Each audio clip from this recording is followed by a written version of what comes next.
복음에 대한 자부심을 가지고 담대하십시오. 아멘. 믿음 되길 바랍니다. 오늘 찬양 너무 감사하고요. 끝에 박수 치는 바람에 깜짝 놀랐어요. 아무튼 너무 감사합니다. 오늘 말씀 듣기 전에 이런 생각을 한번 하면 좋겠습니다. 내가 전도하다가 누구한테 핀잔을 들어본 적은 있는가? 전도하다가.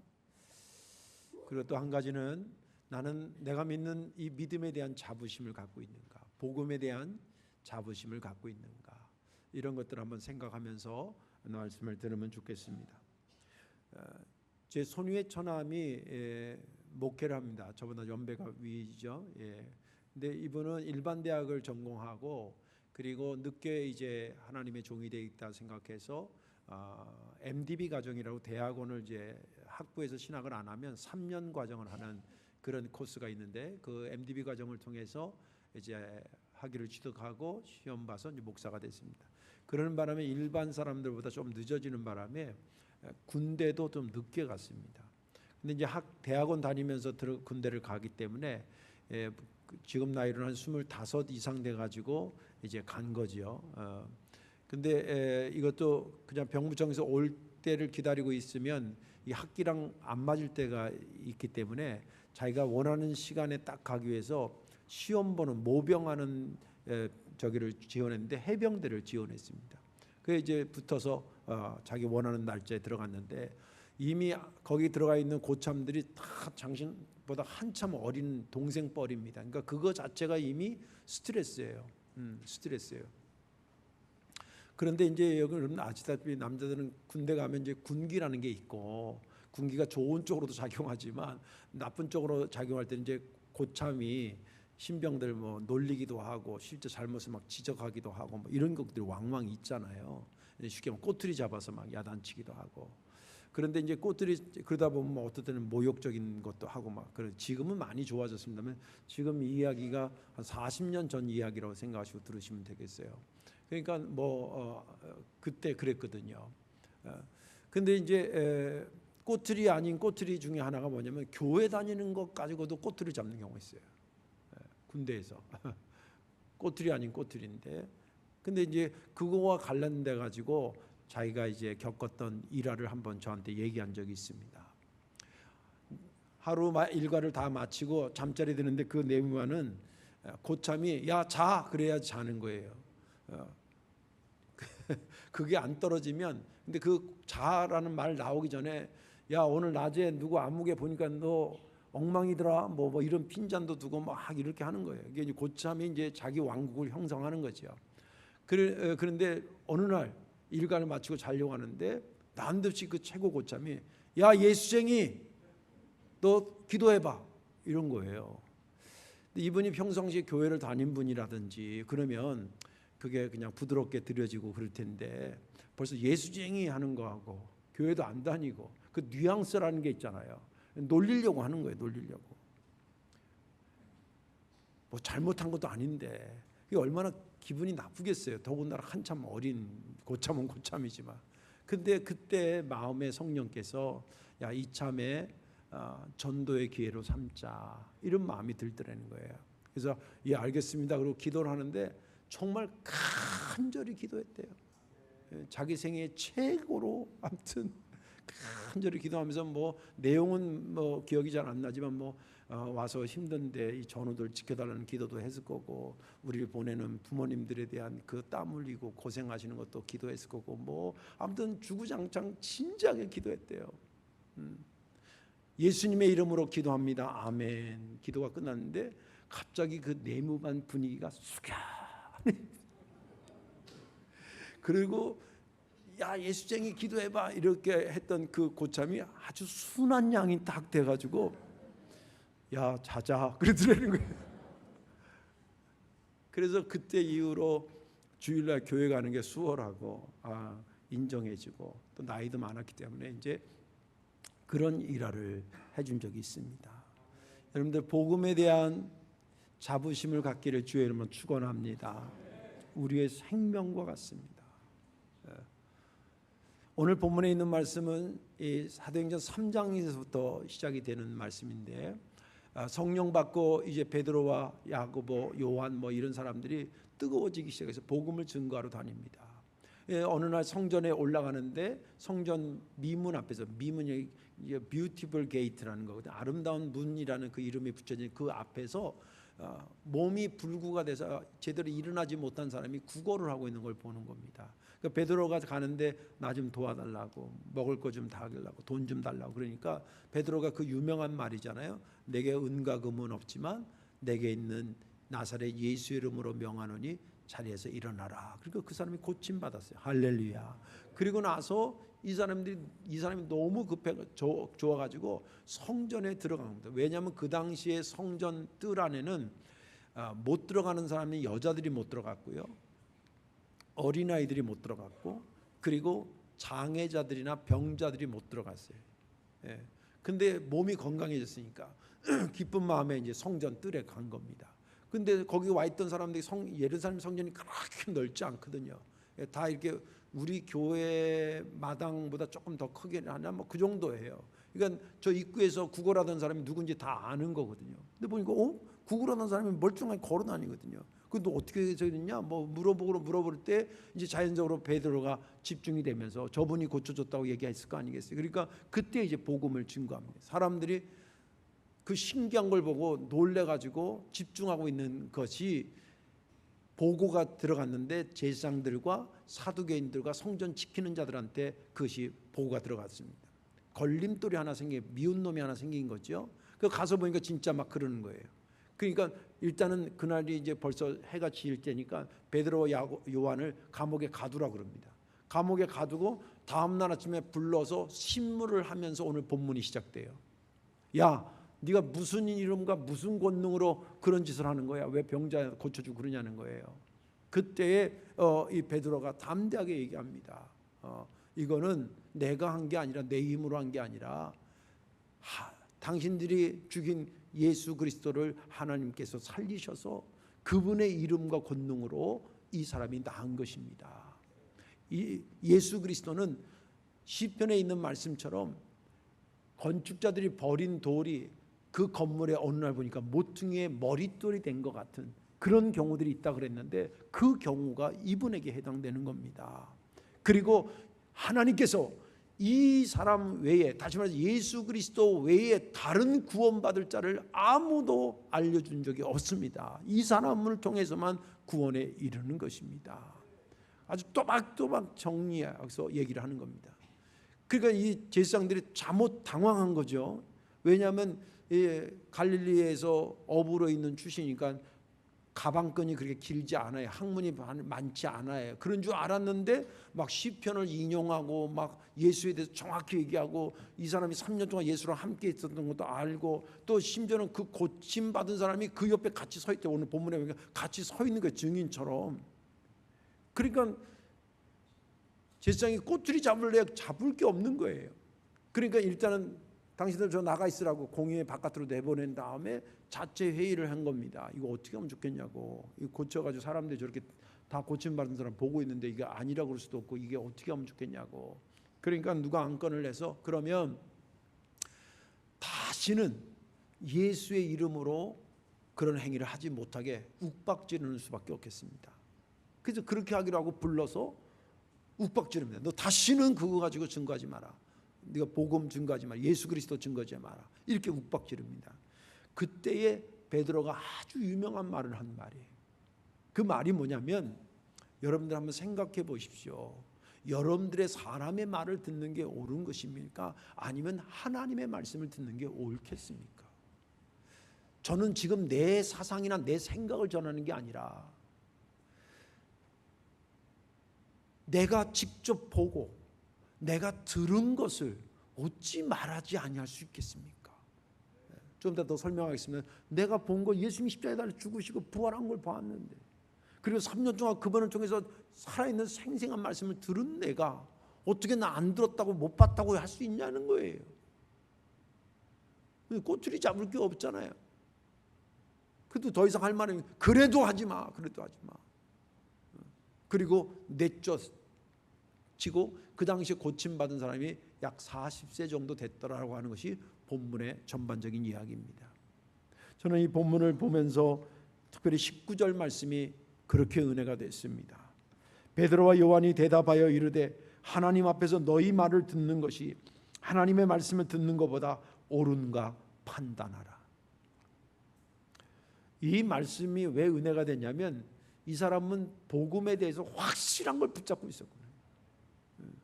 그리고 그거에 대한 자부심을 갖고 있었구나. 그리고 그것으로 살려고 몸부림치고 있었구나. 이런 모습들이 느껴지면서 은혜가 됐습니다. 오늘 말씀에 저와 함께 은혜 받으시고요. 여러분들 복음에 대한 확신 가지고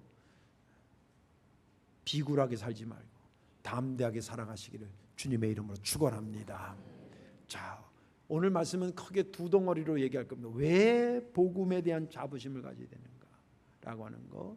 또 한 가지는 그 복음에 대한 자부심을 가지고 어떻게 사는 것이 담대하게 사는 것일까. 이런 두 덩어리의 말씀을 나누고자 합니다. 왜 복음에 대한 자부심을 가져야 되냐면 그 첫째는 복음의 완전성 때문입니다. 여러분, 이 험난한 세상에서 믿음으로 산다는 게 쉽습니까? 폴 틸리라는 신학자는 이렇게 얘기를 했어요. 성도들이 믿음 가지고 이 세상을 사는 것을 shaking foundation, 다시 말해서 흔들리는 터전 속에 산다. 예를 들면 여러분들 버스를 타고 가는데 버스가 얌전하게 갈 때도 있지만 언제 어쩔지 모르게 조금씩 흔들리잖아요. 버스가요. 그죠? 그러면 그 흔들리는 버스 속에서 안 흔들리려면 뭐 해야 돼요? 뭐 하나 붙잡아야 될 거 아니에요. 기둥을 붙잡든지 손잡이를 붙잡아야지 안 흔들리고 안 넘어질 거 아니에요. 이 세상의 복음을 가지고 사는 것은 그렇게 흔들리는 터전 속에 사는 거라는 거예요. 그 붙잡아야 되는데 뭘 붙잡냐는 거예요. 복음에 대한 확신과 그거에 대한 자부심을 붙잡으라는 거예요. 그래서 먼저 우리가 알아야 될 것이 우리가 그런 붙잡고 있고 그렇게 확실하고 있는 복음의 완전성이 얼마나 위대하고 값진 거라고 하는 것을 여러분들 좀 아셔야 됩니다. 그걸 오늘 좀 소개하려고 합니다.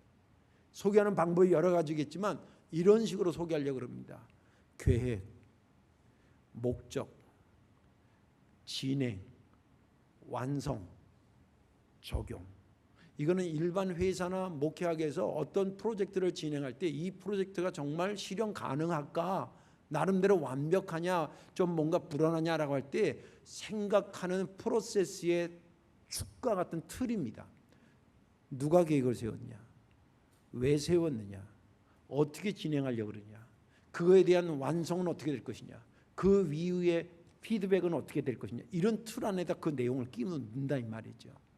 물론 복음을 거기다 끼워 넣는다라고 하는 것이 적합하지는 않습니다. 그거 외에도 복음의 완전성을 증명할 수 있는 게 너무나 많아요. 그러나 여러분들이 이해를 돕기 위해서, 여러분들이 만약에 어느 회사의 사장이라 그런다면 어떤 프로젝트를 할 때 이런 틀에 하자가 없으면 그래도 이것은 실현 가능성이 높다라고 판단한다 이 말이에요. 그런 차원에서 보자는 거예요. 계획에서 가장 중요한 건 뭐냐면 누가 계획을 세웠냐는 거예요. 누가 계획을 세웠냐. 구원에 대한 계획을 누가 세웠냐. 복음에 대한 그 계획을 누가 세운 겁니다. 하나님께서 세우셨습니다. 하나님이 세웠다는 얘기는 그냥 세상 말로 하나님이 세웠다 그러면 그냥 볼 것도 없는 거예요. 우리의 입장에서 볼 때는. 여러분들 우리 둘째 녀석이 어느 날 뭐 이렇게 보여주면서 어떤 화보 같은 거 이렇게 보면서 아버지 이게 얼마짜리인 줄 아세요? 어떤 그림을 보여주면서 물품. 내가 볼 때 한 15만 원 정도 되겠구만. 이게요 1,500만 원짜리예요. 내가 볼 땐 1,500만 원 주고 살 이유가 없고, 왜냐면 그런 거 똑같이. 그 왜 그러냐 그랬더니 만든 사람이 유명한 사람이래. 쉽게 얘기해서 브랜드가 있대. 그 사람이 만들었다 그러면 이건 그냥 무조건 사놔도 손해볼 게 없다는 거예요. 여러분 일반 세상에서 그게 무슨 통용됩니다. 그런 개념의 더 깊은 차원의 계획이다. 누가 세웠냐? 하나님이 세웠습니다. 그러면 더 이상 볼 것도 없는 거예요. 성경에 이런 말씀이 있습니다. 이사야 14장 24절에 이렇게 기록되어 있어요. 만군의 여호와께서 맹세하여 이르시되 내가 생각한 것이 반드시 되며 내가 경영한 것을 반드시 이루리라. 이거는 우리가 할 수 있는 말은 아닙니다. 왜냐하면 저도 목회를 37년 이상 했는데 내 생각대로 된 것도 있고 생각대로 안 된 것도 있어요. 안 된 것도 있어요. 노력을 안 한 게 아니에요. 했는데도 안 되는 게 있더라고.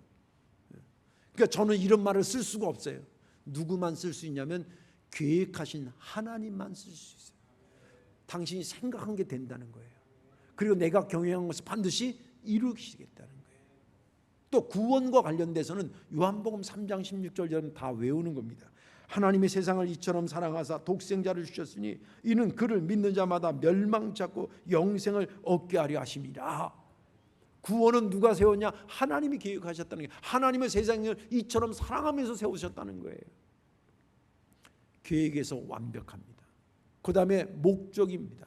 목적은 뭐냐면 죄와 사망에서 구원받아 새 생명을 얻는다. 너 살리겠다는 얘기예요. 너 살리겠다는 얘기예요. 이건 그것처럼 아름다운 일이 어디 있습니까? 세상 사람들이 그렇게만 산다 그러면 얼마나 죽겠어요. 로마서 8장 2절에 이렇게 기록되어 있습니다. 이는 그리스도 예수 안에 있는 생명의 성령의 법이 죄와 사망의 법에서 너를 해방하였습니다. 죄와 사망의 문제는 사실은 하나님의 문제가 아니에요. 하나님이 죄 진 적이 있어요? 하나님이 죽기를 합니까? 죄와 사망은 누구의 문제냐면 오롯이 우리의 문제예요. 그런데 문제는 뭐냐면 우리가 그 문제가 우리 문제인데 우리가 풀 수 없다는 게 문제예요. 그 문제를 해결하기 위해서 하나님께서 그것을 해방하기 위해서 그것을 해결하기 위해서 구원의 계획을 세웠다는 거예요. 목적이 선합니까? 악합니까? 이것처럼 선한 게 있어요. 하나님의 절대선은 절대 완전성을 얘기하는 겁니다. 그런 차원이에요. 또 진행하는 걸 보세요. 독생자 예수 그리스도를 이 땅에 보내셔서 인간의 모습으로 보내시고 우리의 죄를 위해서 십자가에 달려 돌아가시고 하나님께서 3일 만에 살려나서 부활하게 하셔서 복음을 완성을 향해 진행하도록 하셨습니다.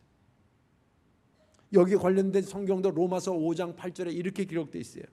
우리가 아직 죄인 되었을 때 그리스도께서 우리를 위하여 죽으심으로 하나님께서 우리에 대한 자기 사랑을 확증하셨느니라. 이사야 53장 5절에 이렇게 기록되어 있습니다. 그가 찔림은 우리의 허물 때문이요 그가 상함은 우리의 죄악 때문이라. 그가 징계를 받음으로 우리는 평화를 누리고 그가 채찍에 맞음으로 우리는 나음을 받았도다. 진행 방법이 뭐냐? 내가 주고 너를 살리겠다는 거예요. 여러분, 세상의 원리 중에 방법 중에 아주 나쁜 사기꾼들은 이거잖아요. 너 죽여 내가 살겠다는 거 아니에요. 아주 나쁜. 제가 저기 화성 있고 저기 그때 그 안쪽으로 가면 좀 농사 짓는 사람도 있거든요. 아주 나쁜 도둑놈 중에 상도둑놈이 뭐냐면 1년 내내 농사해가지고 가을 되면 가을 거제에서 햇빛에 말려요. 이게 벼 같은 것도. 그래서 다음 날 또 펴서 말리고 하잖아요. 이게 그러면 저녁 되면 다 이렇게 망티 같은 데 해다가 이렇게 바구니에 이렇게 아니 그 저기 마대 같은 데 담아서 이렇게 쑥 싸놓는단 말이에요. 그걸 훔쳐가 이 나쁜 놈 아주 그냥 욕 나오려고 그래. 그 할머니 할아버지 세상에 1년 더운 데 나가서 풀 뽑고 기름 거름 주고 이래 가지고 키운 거 그걸 가지고 훔쳐가. 그 원리가 뭐예요? 너 죽여 나 살겠다는 거 아니에요. 그거보다 조금 나은 게 뭐냐면 너 살고 나 살다는 거예요. 너 살고 나 살자. 그것만 해도 큰만 다행이에요. 근데 하나님께서 구원의 역사를 진행하는 원리는 뭐냐면 내가 죽어 너를 살리겠다는 거예요. 내가 죽어 너를 살리겠다는 거예요. 그 믿음 따라가시리 주의 이름으로 축원합니다. 진행 이 원리가 너무 완벽한 거예요. 내가 죽어 너를 살린다는 원리보다 더 완벽한 원리가 어디 있어요? 완성으로 가봅시다. 예수님께서 십자가에서 도망가지 않습니다. 힘들다는 것 아셨습니다. 겟세마네 동산에서 땀이 피가 되게 기도하는 걸 보면 그 인간으로서의 가지고 있는 죽음에 대한 당신의 생각이 얼마나 간절했다는 것을 알게 됩니다. 그럼에도 불구하고 주님은 십자가를 피하지 않았습니다. 끝까지 가셔서 순종해서 십자가 지시고 부활하시면서 구원의 계획이 하나님의 복음의 계획이 드디어 완성이 됩니다. 요한복음 19장 30절에 이렇게 기록되어 있습니다. 예수께서 신포도주를 받으신 후에 이르시되 다 이루었도다 하시고 머리를 숙이니 영원히 떠나가시니라. 주님께서 이루신 구원의 완성은 완벽한 완성이 다 이루었다는 거예요. 여러분, 이단을 감별하는 간단한 원리가 있어요. 예수님이 다 이루긴 하고 십자가 지셨지만 그래도 이걸 좀 더 추가해야 된다고 말하는 추가하는 것들을 얘기한 건 다 가짜입니다. 다 가짜입니다. 그런데 우리 교회를 다녀야 구원받는다 이딴 거라든지, 예수님이 십자가 달리는 것을 믿지만 그래도 이걸 해야지 믿는다든지 이딴 건 다 가짜입니다. 아니, 주님이 다 이루었다는데 지가 뭔데 그게 덜 이루어졌다고 얘기하냐. 이거는 구원의 완전성을 얘기하는 거예요. 구원의 완전성을 얘기하는 거예요. 그리고 그 적용의 관점에서 보면 구원이 완성됨으로 인해서 믿어 구원에 이르는 역사가 일어나고, 하나님을 감히 아버지라고 부를 수 있는 특권이 주어지고, 할렐루야. 그리고 전에서 축복과 생명의 역사를 만드는 데 주역이 돼요. 여러분들 예수 믿고 저와 여러분들 변화된 사람들 아닙니까? 목적지가 달라진 사람들 아닙니까? 언어가 달라지고 생각이 달라진 사람들 아닙니까? 종합해서 보세요. 여러분들 복음의 완전성을 살펴보면서 누가 계획 세웠냐, 왜 세웠느냐, 또 그 진행 과정은 어떠냐, 그것이 완성은 어떻게 해서 이루어졌냐, 그로 인해서 어떤 적용점과 어떤 은혜들이 쏟아졌냐 쭉 살펴볼 때 어느 것 하나도 흠이 있는 게 없어요. 그리고 또 놀라운 것은 이건 아무나 만들 수 없는 것인데 하나님께서 만들었다는 것도 완전성이고, 또 그 엄청난 완전성을 가지고 만드셔서 당신 기뻐하는 걸 끝나는 게 아니라 나를 위해서 그걸 만들었다는 거예요. 나를 위해서. 여자들 부인들 이렇게 상 어느 날 남편이 막 이리 와 해서 딱 갔더니 상이 한 장 딱 차려졌어요. 밥상이에요. 20만 원짜리 밥상을 차. 이거 누구 먹으라는 거야? 당신 먹으라고 차해 준 거지. 이러면 그냥 완전히 감동돼서 뒤로 자빠지잖아요. 예수님이 십자가가 얼마짜리예요? 예수님이 십자가와 부활이 얼마짜리예요? 엄청나고 값으로 살 수 없기 때문에 거저 주시는 거예요. 돈 내고 그 십자가와 부활의 은혜를 살라는 사람 살아 그러면 그 돈 가지고 살 수가 없어서 그냥 주시는 거예요. 그걸 누굴 위해서 만드셨다고요? 나를 위해서. 우리도 아니, 사실은 1차적으로는 내 아를 위해서 만드신 거예요. 이거 얼마나 완벽한 거냐는 거예요. 이거 자체. 또 그 복음의 역사가 옛날에 2000년 전에만 나타나고 지금 멈춰진 게 아니라 지금도 이루어지고 있다는 거고, 또 누구도 복음의 역사를 막을 수도 없고 그 복음의 의미를 없앨 수도 없다라고 하는 것에서 완벽성은 더 정확히 드러나는 겁니다. 우리가 받은 구원의 복음이 그런 거예요. 그런데 거저 주니까 싸구려 같습니까? 시장 통해서 그냥 가져가는 이런, 그냥 교회 오는데 아무런 조건이 없어요. 얼마 재산이 어떠냐고 물어보지도 않고, 실력이 자격증 있냐고 물어보지도 않고, 학력을 물어보지도 않고, 여자냐 남자도 물어보지 않고, 건강하냐 아프냐도 묻지도 않고, 그냥 등록받아서 예수 믿고 구원받으니까 싸구려 같습니까? 싸구려라고 여기는 사람이 싸구려 인생이에요. 값진 거로 여기는 자가 값진 자가 될 줄로 믿습니다. 내가 받은 은혜는, 내가 받은 구원은 그 어마어마한 것이라, 그거에 대한 자부심을 가지라는 거예요. 그래야 세상을 담대하게 일어나요. 복음 가지고 사는. 또 한 덩어리 이야기는 뭐냐면, 그러면 어떻게 사는 것이 복음으로 담대하게 사는 것일까? 그것은 복음을 지키는 데 최선을 다하는 것입니다. 복음은 누가 만들어줬어요? 우리가 죽었다 깨어나도 만들 수 없어요. 하나님이 만들어줬으면 그 복음을 지키고 전하는 건 누구 몫이에요? 우리 몫이에요. 사람이 좀 염치가 있어야지. 복음 만들어줬는데 지키고 전하는 건 우리가 해야죠. 제가 여러 번 얘기했잖아요. 지금도 기도하는 사람이 있거든요. 전도 몇 년째 아직도 이 인간이 교회를 안 와. 하나님한테, 하나님 그 사람 꿈에 한 3번만 나타나 주세요. 그럼 직방 올 거 아닙니까? 근데 왜 안 나타나 주시는 거예요? 그래도 안 나타나셔. 근데 어느 날 내 마음에 그런 거예요. 야, 복음은 내가 만들었지만 지키고 전하는 건 네가 해야 되잖아. 너도 좀 염치가 있어라.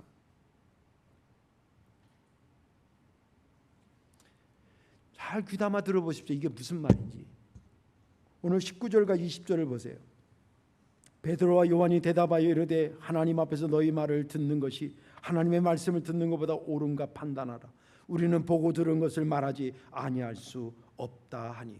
이 말은 아까도 얘기한 것 제사장들과 사두개인들과 성전 지키는 사람이 막 예수의 이름으로 복음 증거하지 말라고 욱박지를 때에 그가 점잖게 얘기한 거예요. 그러나 담대하게 당당하게 얘기한 거예요. 그럴 수 없습니다. 그럴 수 없다는 이 말 안에서 얼마나 복음을 지키려고 몸부림치는 베드로와 요한의 모습이 보인다라는 거예요.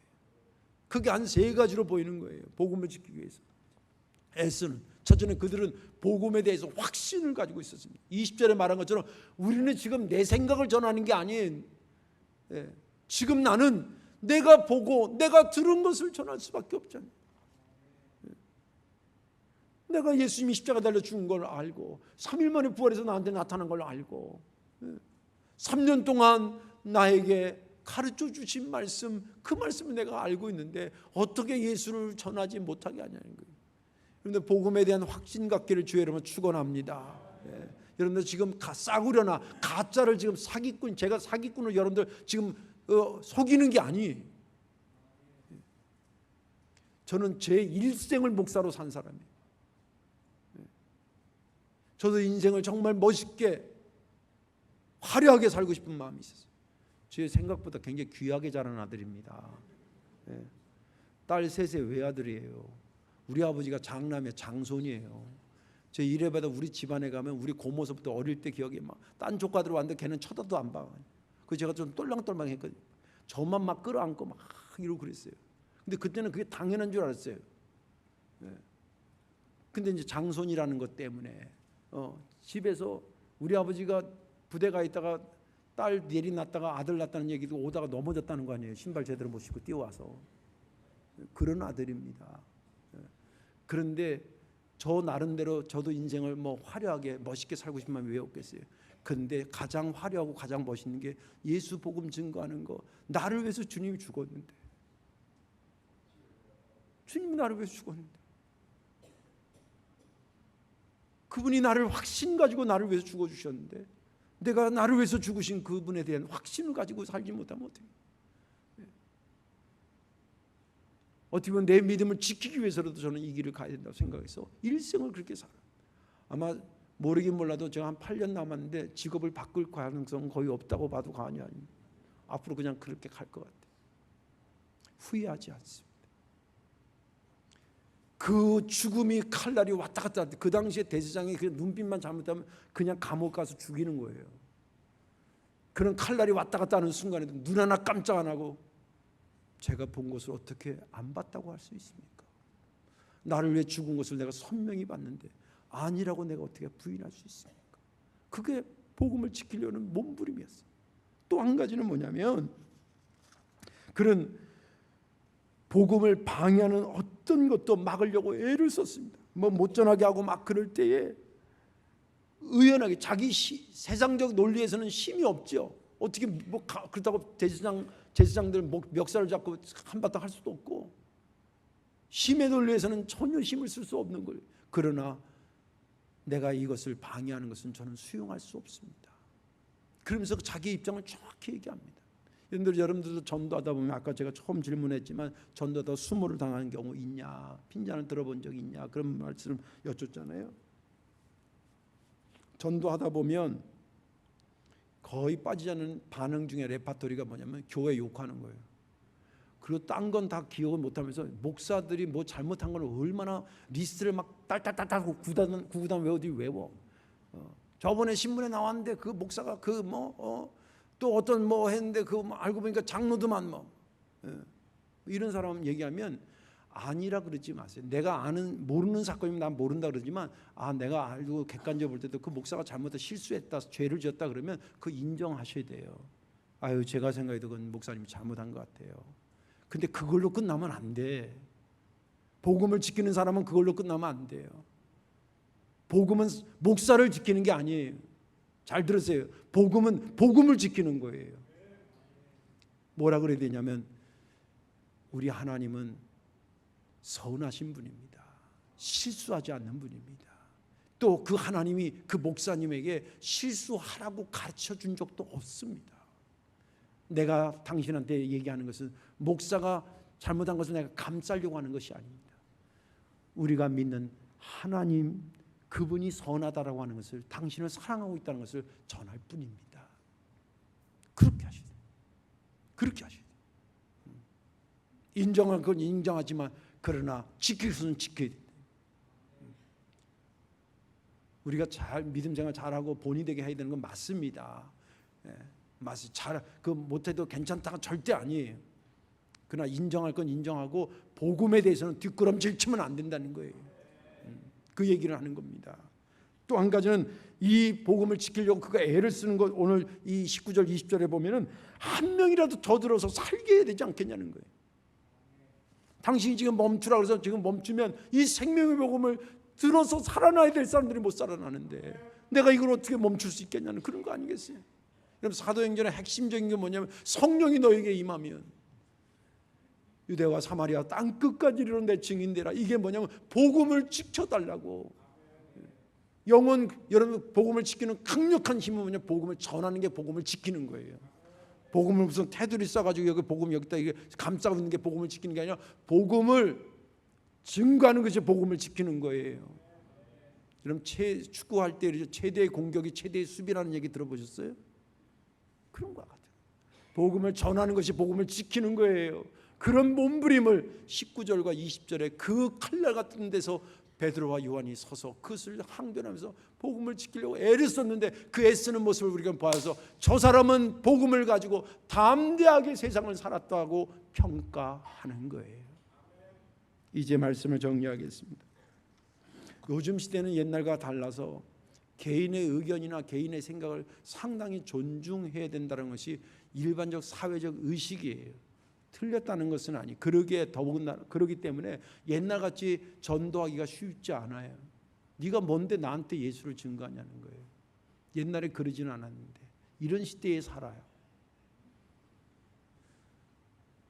이건 우리 교회만의 현상이 아니에요. 그래서 새로운 전도의 방법을 계속 연구해 가야 되지만 오늘 말씀 그때 제가 여러분들과 함께 나누고자 하는 것은 이런 겁니다. 설령 우리의 복음을 증거할 수 있는 것이 이리 막히고 저리 막히고 하더라도 복음에 대한 자부심은 잊어서는 안 되지 않냐는 거예요. 이게 어떻게 해서 만들어진 거 아니에요. 또 우리가 전하는 것이 힘들고 어렵다 하더라도 이 복음을 지키기 위한 우리의 몸부림은 멈춰서는 안 되는 거 아니겠냐는 거예요. 왜 그러냐면 아직까지도 죄와 사망에서 허덕이는 사람이 있는 한 복음은 증거되어야 되지 않겠습니까? 아직까지 그런 사람이 있는데 또 은근히 그런 거 사회적인 풍조 뭐 이런 걸 통해서 복음을 방해하는 악한 세력이 뒤에서 시시대고 웃고 있는 것이 들리는 한 복음에 대한 자부심을 가지고 복음을 지키려고 몸부림치고 우리가 살아야 되지 않겠냐는 거예요. 오늘 이 말씀 깊이 기억하시고 시대가 악해질수록 복음에 대한 자부심을 가지고 담대하게 믿음으로 세상을 이겨나가시기를 주님의 이름으로 축원합니다. 기도하겠습니다. 좋으신 하나님 고맙고 감사합니다. 복음을 가지고 일상 사는 것 살아보니까 만만치 않은데 오늘 말씀이 또 새 힘이 되게 하시니 감사합니다. 복음의 완전성을 우리가 받았으니 복음에 대한 자부심을 갖게 하시고 그 자부심을 가지고 복음을 지켜나가는 데 힘을 다해서 최선을 다해서 담대하게 살아가는 우리 모두 되게 하여 주옵소서. 우리 주 예수님의 이름으로 감사하며 기도하옵나이다. 아멘.